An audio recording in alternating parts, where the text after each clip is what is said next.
this is not a hangover look. This is I'm driving in Bath. Now, Bath it's one of the 15-minute cities. And they're going to divvy it up into 4 areas, I'm told. And this is affecting the working men in Bath. I think we might have talked about it on the stream, though I can't remember, because I can't really remember a lot about the stream. However, today I've seen, do you remember in the old days, there used to be the window cleaner, right? And he just walked round, didn't he, with a ladder and a bucket and a chamois off it, and that'd be that. Well, due to health and safety, they had to get, well, they weren't allowed to use a ladder because that's just too easy, isn't it? I mean, whatever. So, a lot of them ended up getting a van with a water bowser in the back of it, right? And then they would have a hose coming out of that van. This is noisy. And I believe the water was, is it deionized or whatever, so it didn't stay in there. Just get this mop, this thing, and they long stretchable effort with the water going up it, and they just wash the windows from the ground. Well, because of this 15-minute city, a lot of these tradesmen can't use their vehicles. It's costing way too much. So I saw somebody with like a sack truck that you get the pallets on, not pallets, boxes and stuff, and that has a thing of water at the bottom of it. Then after that, it's got a generator on it. Then after that, it's got his bucket on it, and then after that, over his shoulder, he's got all of this hose pipe and the thing to push it out, and he's dragging that around the streets. And I can see, just in that example alone, how these 15-minute cities will affect small businesses massively.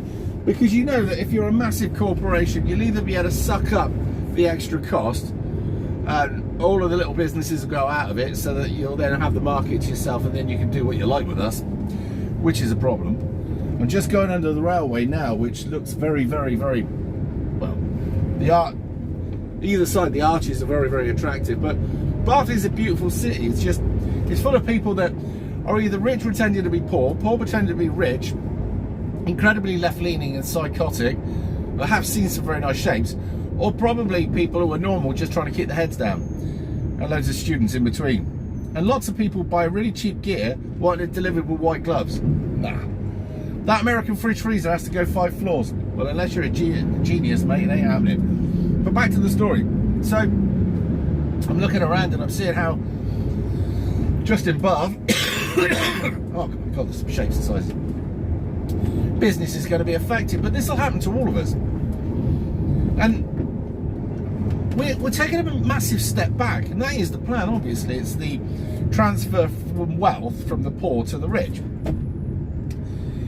And for me, it's like, you know, in the old days where you have a bloke with a horse or a donkey or a mule or whatever it was, and he'd be going around and the mule or the horse or whatever it was, and he'd have a cart on the back of it, or be just loading up. I could see us going back to something similar, but it won't be a horse or a cart. It will just be a sack truck like this guy. And there'll be people doing stuff like that. And yeah, the people that want to cut down on our footprint and stuff like this will still be flying around in all of their personal jets with their numerous cars, because it doesn't apply to them. That's the part that really pulls my pilsner. But whatever. There's a definite, they want to extend the gap, and they enjoy our misery.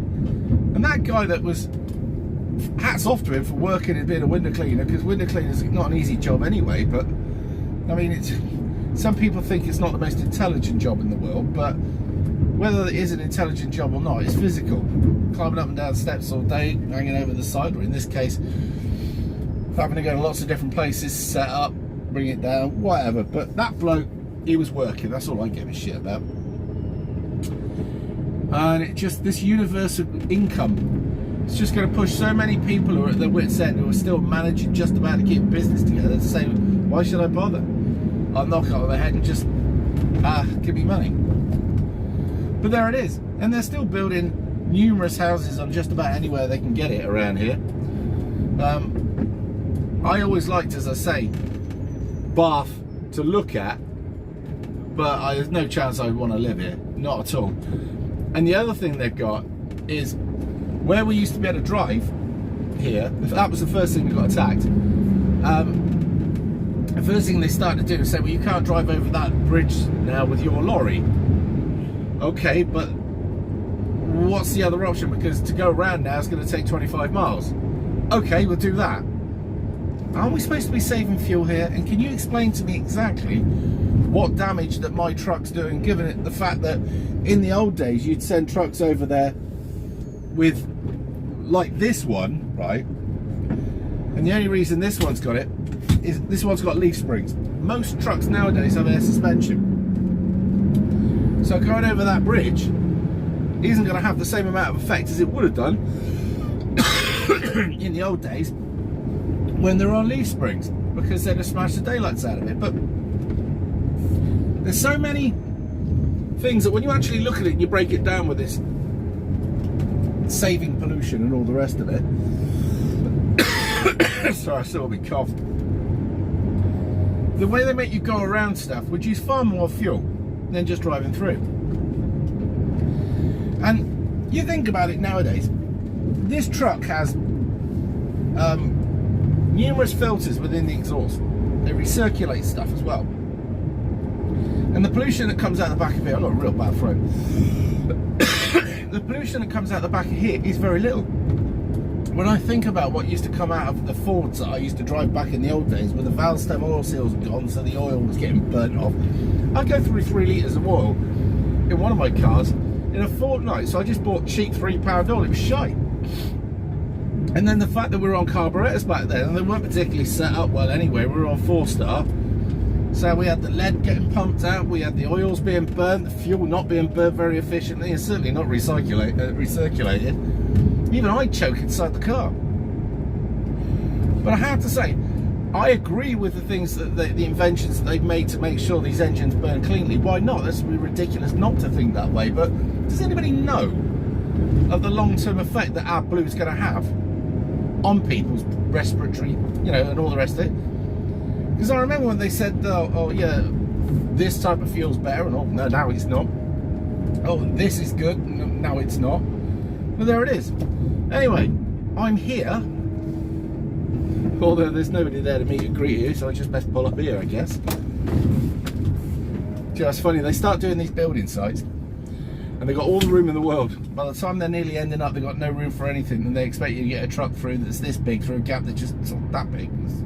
Whatever. Anyway, I'm going to carry on working in Bath, or working out of Bath. This is another thing. I've got to take soil from Bath here all the way back, because I can't go back over that bridge. I've got to go back all the way through around the outskirts of Bristol and onto the M32, just on the outskirts of Bristol, back onto the M4, then drive down to near Severn Beach, a bit further on towards Avonmouth, to tip 16 tons of soil. There must be somewhere near here that needs that soil, but whatever, what do I know? Just crazy. Anyway, thank you very much. I hope you like the weekend, and I'll see you in a bit.